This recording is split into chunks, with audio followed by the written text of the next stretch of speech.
11 minute এবং Luka Modric মাঠে প্রবেশ করেন। আজকের খেলায় মুখোমুখি হচ্ছে শক্তিশালী দুটি দল, রিয়াল মাদ্রিদ এবং ম্যানচেস্টার সিটি। সাদা রঙের জার্সি পরে খেলছেন রিয়াল মাদ্রিদ। ওখানে ভিনিসিয়াস জুনিয়র বল রাখতে পারলো না। রিয়াল মাদ্রিদ থেকে ম্যানচেস্টার সিটির অনুকূলে বল। ওখানে আর্লিং হল্যান্ড এগিয়ে যাচ্ছে।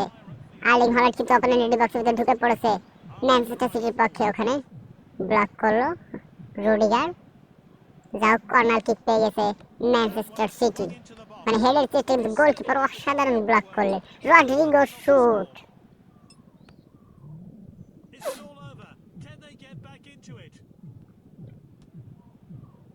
ভিনিসিয়াস জুনিয়র দ্রুত গতিতে এগিয়ে যাচ্ছে রিয়াল মাদ্রিদের পক্ষে। অপোনেন্ট বক্সের ভিতরে ঢুকে পড়েছে। গোলের সম্ভাবনা শুট করলেন এবং গোল। গোলকিপার অ্যান্ডারসনকে ফাঁকি দিয়ে বলকে জালে জড়িয়ে দিলেন ভিনিসিয়াস জুনিয়র। অসাধারণভাবে কিন্তু তিনি অপোনেন্টের বক্সের ভিতর ঢুকে পড়ে একটি শট করলেন এবং বল গিয়ে গোলের জালে জড়িয়ে গেল। Real Madrid 3, Manchester city 3।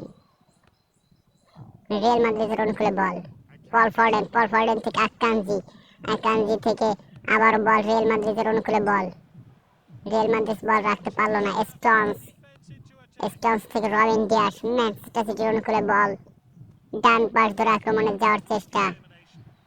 ওখানে ডুকো ব্যাক পাস করলেন এবং এর সাথে ফাইনাল বাসি। Manchester city 3, Real Madrid 3। 3-3 গোলে ড্র হলো ম্যাচটি।